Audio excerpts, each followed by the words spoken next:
네, 여러분 안녕하세요. 해피해리 TV의 혜리입니다. 네, 오늘도 행복한 하루 보내고 계신가요? 지금 오늘은 비가 많이 오는 날이네요.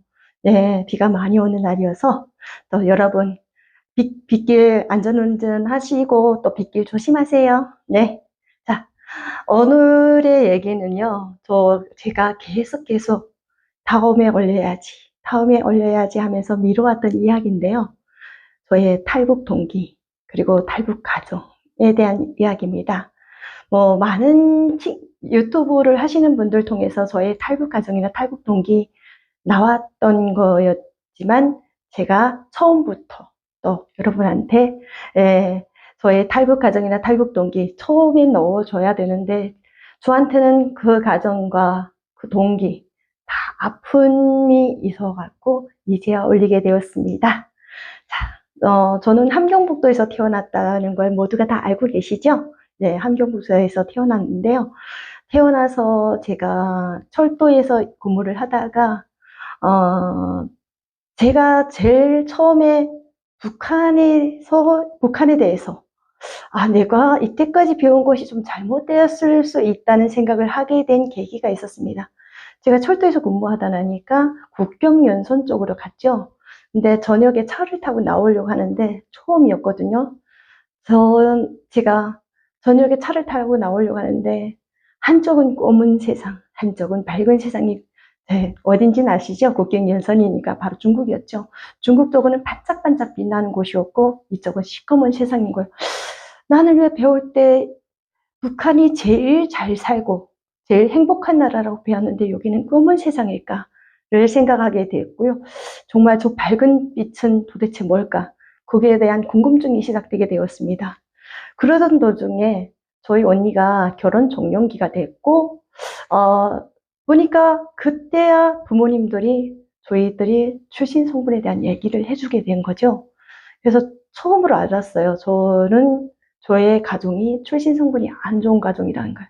그래서 저희 엄마가 그때 하시던 말씀이, 까치끼리 살아야 된다고, 출신 성분이 너무 높은 정복을 입은 사람이나 당일고는 바라보지도 말라고, 너희들이 올라가지 못할 나무라고 하는 거예요. 참으로 슬프더라고요. 왜 나는 알지도 또 겪어보지도 못한, 그런 것들 때문에 우리 후대들, 또 우리 자손들까지 이렇게 피해를 봐야 될까? 너무 안타까웠고, 그 반짝반짝한 세상의 궁금증은 그러더라니까 더 강해지게 됐죠. 그래서 제가 탈북을 언니를 꼬셔서, 언니는 안 가겠다는 언니를 꼬셔갖고 탈북을 하게 됩니다. 네, 탈북을 하게 돼서 저는 중국에 친척들이 꽤 많거든요. 그래서 중국에 와서 몇 년, 2, 3년을 살게 됐는데, 그때 저의 고향 동생을 우연하게 길에서 만나게 됩니다. 중국의 길거리에서, 그것도 고향 앞집에 살던 친구를 만나니까 세상에 어떻게 이런 일이 생길 수 있을까? 예, 너무 놀랬고요. 그 놀란 상황 속에서 그 친구가 한국 가는 길이 있는데 한번 가보지 않으려냐고. 예, 그렇게 돼서 제가 한국행을 선택을 하게 됐죠. 근데 저는 그 한국행이 저한테는 지옥으로 가는 티켓인 줄 모르고 천국으로 가는 길인 줄 알고 뛰어듭니다. 그 당시는 한국에 대한 거는 드라마, 그다음에 그 중국에 계신 조선족들이 이야기를 통해서 한국 물건이 제일 좋고, 한국에 가면 중국 조선족들도 돈 벌어 가고 있고 한다는 말은 들었지만, 정말 안겨오지는 않았거든요. 그렇지만 그런 속에서 제가 길을 선택을 했죠. 한국 가는 길을. 그래서 선택을 했는데, 가다가 중국 공안에 잡히게 되는데요. 그 당시 우리는 10명이 같이 길을 떠났어요. 10명이 같이 길을 떠났는데, 이미 공안에서 신고가 들어왔고 10명이란 인원수까지도 다 알고 있는 거예요. 중국 경찰이 차를 딱 포위하고 잡는데, 저는 나는 신분증도 있고 가짜 신분증도 있고 하니까 괜찮을 거야 를 생각했어요. 그리고 중국말도 내 앞에 말은 할 수 있어. 네, 그러니까 괜찮을 거야. 근데 10명이 같이 떠나겠다고 같이 밥 먹고 며칠 동안 같이 있던 사람들이 잡혀 나가니까 그다음부터 심장이 할랑할랑 뛰기 시작하고 무섭더라고요. 정말 그 순간이 거짓말 같고 혹시 꿈인가 해갖고 제 다리를 꼬집어 봤어요. 꿈이면 빨리 일어나라고. 예. 막 그 사람들이 지금 잡혀 나가는데, 그 중국 경찰이, 무장경찰이 한 번 올랐다가 또 잡아 나가고, 또 한 번 올랐다 잡아, 두 번 올랐는데 10명이 안 되는 거예요. 결국은 그때 저한테 마지막 올라서 하는 말이, 그때 저는 가짜 신분증의 이름을 다 기억하고, 거기 가짜 신분증에 있는 엄마 아빠 이름도 다 기억하고 있었어요. 근데 그때 저한테 경찰이 하던 말이 생각나. 너희 아빠 이름 뭐냐고.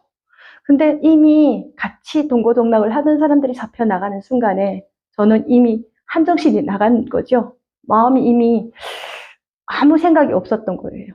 물어보는데 그렇게 외우고 달달달달 외우고 다니던 그 신분증에 아빠의 이름이 생각이 안 나는 거예요. 그래서 갑자기 제가 말을 못했습니다. 그랬더니 저보고 내리라고. 너도 북한애구나. 네, 그렇게 돼서 제가 북한으로 북송되게 되죠. 북송되는데 정말 한국 가다 잡혔으니까 죽었구나. 계속 포기를 하고 나가게 됩니다. 한국 가다 잡히면 어떻게 되는지를 너무 잘 아니까 저는 이젠 죽었어 하는 생각에 중국 감옥에 들어가서 있는 동안도 중국 감옥에 꽤 오래 있었어요. 10명이 한 7개월 동안 갇혀 있었는데요. 7개월 동안 갇혀 있다가 북한을 나가게 됐는데 7개월 갇혀 있으면서 그런 생각했어요. 7개월이 지루하다는 생각보다도 그래 내가 이 세상에 와서 하루라도 더 살고 있구나.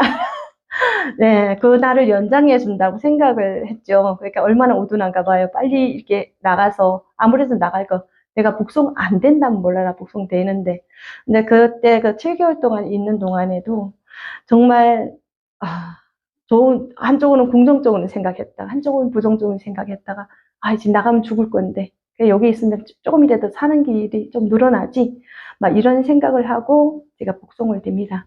네, 복송 딱 되니까 북한 보위부에 들어갔어요. 우리가 나가자마자 보위부가 데리러 나오죠.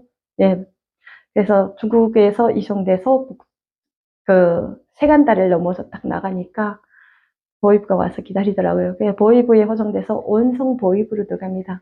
온성 보위부로 들어갔는데 모든 사람들이 보위부 들어가서 다 취급을 받지만 이미 저희들은 장기수라고 해서 오랫동안 중국 감옥에 있던 장기수들이 왔다고 더 엄격하게 취급을 하는데 저는 취급을 안 하더라고요. 저도 안 하고 저희 고향 사람들 3명 있었는데 3명 다 취급을 안 했어요. 하지 않고 거기에는 뭐 단천 사람, 운덕 사람, 샛별 사람, 종송 사람 다양한 사람들이 10명이 있거든요. 딱 열흘 있는데 열흘 있는 동안에도 그 보위부 안에서 정말 많은 일이 있었죠. 장기수가 왔다고 그 화장실 그러니까 보위부 들어가니까 아예 사람들이 다 반 쓰러져 있더라고요. 화장실 앞에. 왜 이 사람들이 쓰러져 있지? 보위부 감옥 안에서 장티부스가 돌고 있는 거예요. 사람들은 지금 쏘개를 하고 막 한심한 상황이죠. 근데 장기수가 왔다고 화장실 앞에다가 앉혀놓더라고요.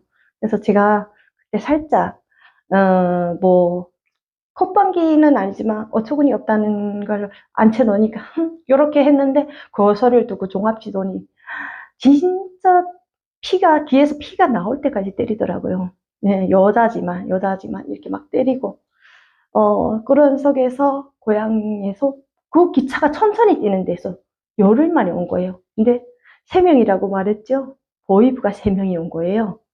보위부가 3명이 왔어요. 3명 데리러 3명이 왔더라고요. 3명이 와서 가는데 그때 이미 원송 보위부에서 2명은 장티부스가 걸렸어요. 걸려서 진짜 막 소개를 하고 있는 상황이니까 그 사람들한테는 족쇄를 안 채우지만 저한테는 족쇄를 채우더라고요.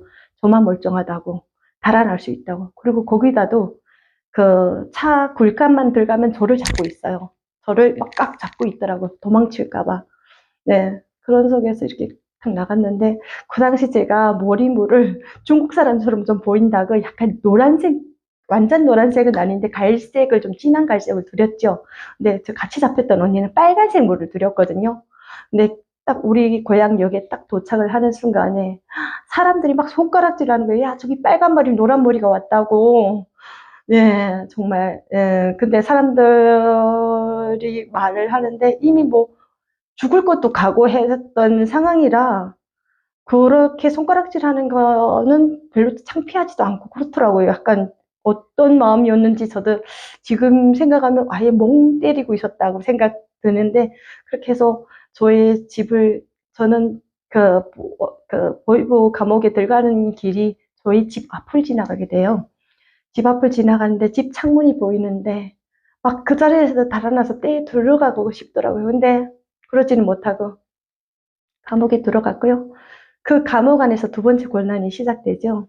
정말 매일, 거의 매일 맞았죠. 근데 두 분은 장티부스가 왔으니까 소문이 한 번씩 취급하고, 저는 장티부스가 아예 안 왔으니까 저는 매일 취급하는데, 제가 진짜 암만 모든 걸 포기해 놓고 갔다고 해도 약간 무슨 생각이 드냐면, 매일 맞으니까 아무 생각이 안 나고 참 죽고 싶다. 그냥 지금 죽고 싶다는 생각밖에 안 들었어요.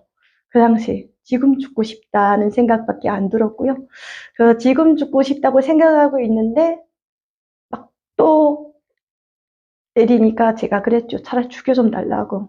그냥 때리고 안 한 거 했다 하지 말고 죽여 좀 달라고 했던 반항을 한번 했어요. 근데 그때 저를 취급하던 분이 하는 말이, 그 사람이 하는 말이, 너를 죽이지 않고 살리려고 한다고. 살리려고 이렇게 취급하는 거지, 죽이려고 하면 손톱눈 하나 깨지는 것보다도 어렵지 않다고 말을 하더라고요. 그런 속에서 제가 40일 동안을 취급을 받았어요. 그래서, 너무 매를 맞으니까 사람이 때린 자를 때리고, 때린 자를 때리니까 이 옷을 쭉 벗으면 온몸이 멍밖에 없었어요. 온몸이 멍만 가득했고, 그런 속에서, 예, 그러다가, 일단은 우리는 뭐 정치적인 목적이나, 뭐 국가를 뭐 나쁘게 막 욕하는 목적이 이런 게 아니었고, 맨날 경제적인 목적으로 가던 길이었고, 했다고 해서, 보안서, 이게 지금 말하면 안전부로 옮기더라고요. 안전부에 옮겼어요. 아, 그래도 안전부까지 왔으니까 정치범은 아니구나. 정치범 수용소는 안 가겠구나 하는 약간의 희망이 그때부터 좀 생기기 시작하더라고요. 매는 많이 맞았지만, 지칠 대로 지쳤지만, 거기서 내가, 이제 보안서 넘었으니까, 이제는 좀 살아나갈 희망이 있지 않나? 이런 생각을 하게 됐고요. 그렇게 돼서 제가, 그, 보안소에서 다시 취급을 하는데 너희들 용서가 아니라 너희들 잘못을 뉘우칠 수 있게끔 몇 년 동안 벌을 줘야 된다고 하더라고요. 그래서 그때부터 또 보안소 취급을 받았죠. 취급을 받는 도중에 좀 막 이렇게 받고 결국은 재판을 받는데요. 저는 재판소를 갔을 때 뭐 재판을 받아본 적도 없고 이렇게 TV 속에서 재판이라는 거를 한국 드라마 속에서 보긴 했지만 뭐 이런 재판정, 기대했던 재판정은 아니었고 재판관이 있고 그리고 더욱 놀랬던 건 변호사가 있는 거예요. 북한도 변호사가 있어? 그럼 나한테 우리가 조금 우리를 용서해 주라고 말하는 사람인가? 약간 기대를 했댔죠. 근데 그 기대는 순식간에 확 무너지더라고요. 왜냐하면 변호사가 변호를 하는 게 아니라 아이를 검사보다도 오히려 더 조목조목 네, 죄를 읊었고 결국은 그 당시 형법에는 비법 월경이라고 해서 중국을 무법적으로 비법으로 갔다고 해서 비법 월경이라는 법정에 의해서 117조라는 법정에 의해서 3년의 감옥을 한다고 구형을 했고 변호사가 아예 3년을 만땅코를 줘야 된다. 그 당시 그 형법 조항의 117조에는 후에 개정되기 전 법조항에는 비법 월경은 만땅크가 3년이었어요. 꼴뚝 채우는 게. 3년을 다 받았는데 그때 3년을 받고 이제는 감옥에 가겠구나 하고 기다리고 있는데 일주일 지났는데 또 불러내는 거예요. 네, 물론 걸어서 갔어요. 두 번 다. 또 가는데 이번에는 재판소가 아닌 다른 데를 가는 거예요. 어디를 가지 했는데 우리 군에서 제일 큰 공장이 2개가 있었는데 그 2개의 공장 중에 하나를 가는데 공장 문화회관을 가는 거죠. 그 문화회관에서 재판을 받는데 아 진짜 고향 사람들 1000명 넘게 쫙 있는데 갑자기 막 죄를 묻더니 돌아서라는 거예요. 고향 사람들 앞에서. 돌아서 얼굴 보여라고 낯짝을 보여야지 막 이러면서 보이고 있는데 어, 그때 그 앞줄에 있던 사람들이 했던 말이 저는 더 아팠고 그때 거기서 저한테는 터닝 포인트가 됐다고 할 수 있어요. 그 전까지는 한국 가는 거 나를 잡지 않고 그래 말이 통하고 돈을 벌 수 있다고 해서 갔지 제가 뭐 다른 무조건이라는 생각을 해본 적이 없었거든요. 중국에서 한국을 가는 길을 선택했을 때. 근데 그 고향 사람들이 막 남조선으로 도망쳐라 했고 막 이런 제명을 들으니까 고향 사람이 하는 말이 저거 지향맥에서 죽이지 반역자들인데 왜 이게 재판정까지 끌고 나왔나는 말을 하는 거예요. 근데 그 말 듣는 순간에 글쎄 돌을 맞았다 뭐 육체적으로 맞았다는 말보다 마음속으로 마음이 맞았다는 말이 정확할 거예요. 마음속으로 큰 매를 맞은 것 같더라고요. 그래서 결국은 제가 그때 속으로 생각해서 내가 만약에 살아서 돌아온다면 나는 무조건 한국으로 갈 거야. 를 생각했죠. 그리고 공개재판 후에 감옥에 가는데 참 지금도 충격적이었던 게 제가 몇 년 동안 동생을 못 봤어요. 막내 동생을. 근데 감옥 가는 날에 엄마가 보안소 앞에 와서 기다리고 있더라고요. 감옥 가는데 아빠는 못 나온대요. 아빠 왜 못 나오는가 하니까 저희 아빠를 제가 보안소에서 취급당할 때 아빠가 보안소를 여러 번 찾아왔대요. 우리 딸 좀 살려달라고. 우리 딸 좀 살려달라고. 날 죽여달라고. 내가 잘못 키웠다고. 그러면서 계속 찾아왔는데 이미 뭐 3명 다 똑같이 벌을 주기로 했다고 하니까 그때 아빠가 알아 누우신 거예요. 누워서 엄마가 그러는 게 입안이 다 얼어갖고 나올 수가 없었다고. 욕전까지는 못 나올 수밖에 없었다고.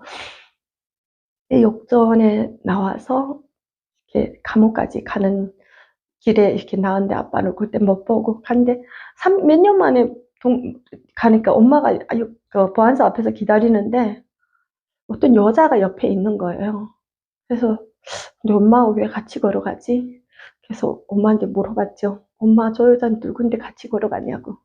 네, 제가 몇 년 만에 동생을 잃어먹었습니다. 동생 얼굴이 다른 사람이 되고 있는 거예요. 그래갖고 제가 동생을 생각 못 하겠다니까 동생인 줄 몰랐어요. 그래서 그렇게 돼갖고 결국은 감옥까지 가게 되죠. 네, 감옥에 가는 얘기는 다음 편에서 네, 이어가려고 합니다. 여러분 오늘도 행복한 하루 보내시고 계시는데 이렇게 행복한 소식이 아닌 저 탈북 동기는 조금 아픈 얘기거든요. 탈북 동기나 가정은 좀 아픈 얘기였는데 오늘도 열심히 잘 들어주셔서 너무 감사하고요. 다음 영상에 또 감옥에서 이 이야기 그리고 마지막 탈북까지도 올려드리려고 합니다. 감사합니다. 오늘도 행복한 하루 보내세요. 감사합니다.